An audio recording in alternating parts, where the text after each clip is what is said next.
Aitugensu no Grimegar. Nous suivons l'histoire de Haruhiro, un adolescent qui se retrouve soudainement dans un monde qui lui est inconnu, Grimegar. Il n'est pas le seul à être dans ce cas puisqu'il est accompagné par d'autres personnes. Pour survivre dans ce monde fantastique, ils devront tous coopérer et s'adapter à ce nouveau lieu de vie dans lequel ils ont tout à apprendre. L'anime a pour genre action, aventure, comédie, drame, fantasy, roman, shonen, slice of life, pour thème autre monde, combat, magie, monstre, et compte un total de 12 épisodes.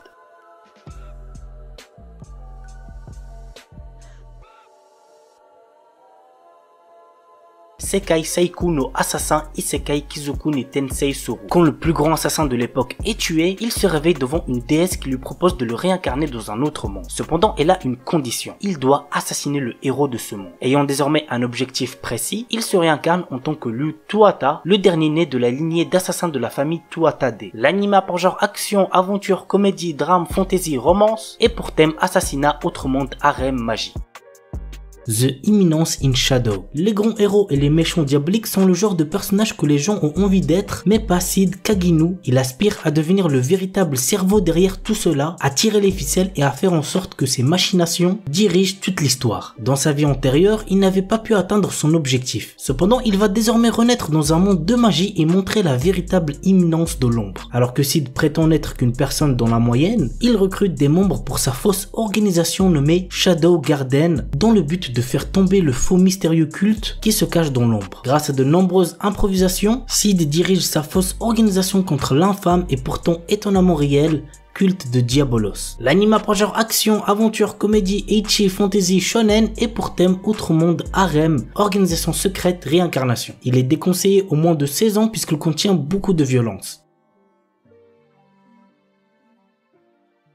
Kill la Kill. L'histoire se déroule dans un lycée où les élèves possèdent des uniformes qui leur confèrent divers pouvoirs et capacités. Le conseil des étudiants, avec à sa tête Satsuki Kiryuin, règne avec une main de fer sur le lycée. C'est alors que Ryuko Matui, une élève fraîchement transférée, se dresse face à leur tyrannie. L'anime a pour genre action, comédie, drame, ecchi, fantastique, fantasy, school life, science-fiction et pour thème assassinat, combat, école, super pouvoir, vengeance.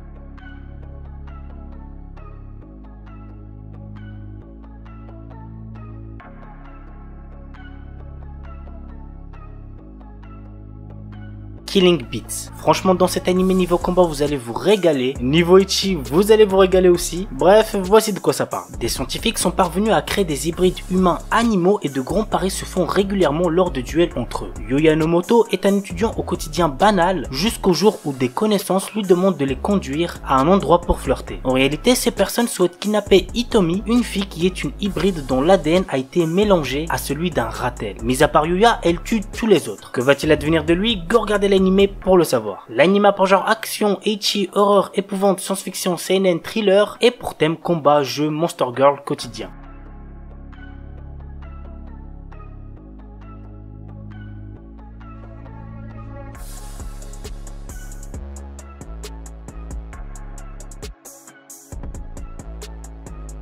Soulbuster. Les livres d'histoire racontent qu'à l'époque des Trois Royaumes, la Chine était plongée dans des guerres incessantes. De nos jours, un lycéen qui déteste étudier l'histoire fait jour après jour des rêves étranges liés à ces récits. Tandis qu'il se réveille après une nuit agitée, il se retrouve face à un général tout droit venu des Trois Royaumes qui tente de le tuer. C'est alors que s'interpose une très belle mystérieuse femme. Notre jeune ami va devenir le témoin d'une terrible bataille entre des généraux des temps anciens. L'anime a pour genre action, aventure, fantastique et pour thème combat samouraï.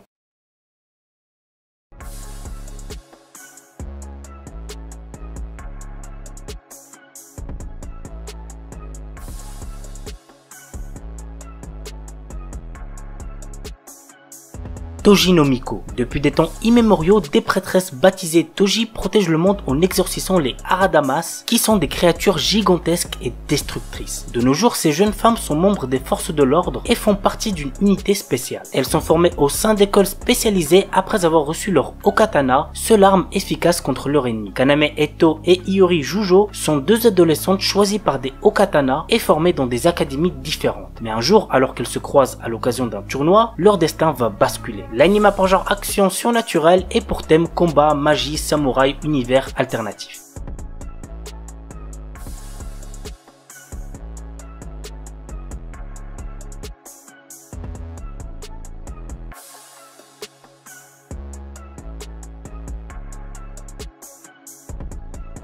On commence avec Jai-sama wa Kujikinai. L'épisode 1 sort bientôt, ça sortira le 31 de ce mois. Voici le petit synopsis. Jai, la redoutée et respectée numéro 2 du royaume des démons, se retrouve soudainement impuissante et rétrécie dans le monde des humains après qu'une Magical Girl ait détruit son puissant cristal de mana. Nous allons ainsi suivre le quotidien de cette démon alors qu'elle apprend à vivre dans son nouvel environnement tout en essayant de retrouver sa forme originale. L'anime a pour genre action, comédie, ecchi, shonen, slice of life surnaturel et pour thème démon quotidien.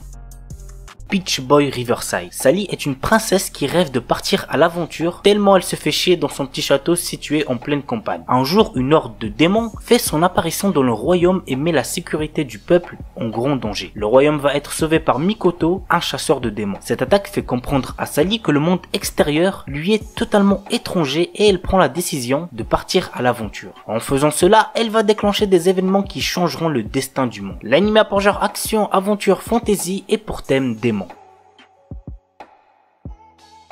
Gaikutsu Kishisama Tadaima Isekai I Odeka Kishu. Quand Arc, notre héros, se réveille, il découvre qu'il a été transporté dans un autre monde dans le corps du personnage qu'il jouait dans un MMO. Avec son armure et son corps en forme de squelette, on le surnomme le chevalier squelette. Logique. Si son identité était découverte, il pourrait être pris pour un monstre et devenir une cible. Notre héros décide de passer son temps comme mercenaire pour ne pas attirer l'attention sur lui. Cependant, il n'est pas le genre d'homme pouvant rester les bras croisés lorsqu'il est témoin d'actes malfaisants se dérouler sous ses yeux. L'anime a pour genre action, aventure, comédie, drame, fantasy, mystère et pour thème autre monde, combat, magie, monstre.